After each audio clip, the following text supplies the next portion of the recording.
সভা করেছেন একাধিক, ওনার ভাইপোও গিয়ে সভা করেছেন, হেঁটেছেন তমলুকে। ওই জেলাতে উনি বলেছিলেন আমি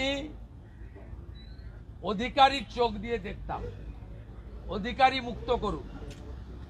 পূর্ব মেদিনীপুরের মানুষ সৌমেন্দু অধিকারীকে প্রায় 50,000 ভোটে, জাস্টিস অভিজিৎ গাঙ্গুলিকে প্রায় 80,000 ভোটে জিতিয়ে 46% ভোট বিজেপিকে দিয়ে 16টা বিধানসভার 15টাতে উনার পার্টিকে হারিয়ে পিসি মুক্ত, অধিকারী মুক্ত নয়, পিসি মুক্ত পূর্ব মেদিনীপুর করেছেন। তাই তিনি একবার কেন 100 বার গেলেও কোনো লাভ হবে না।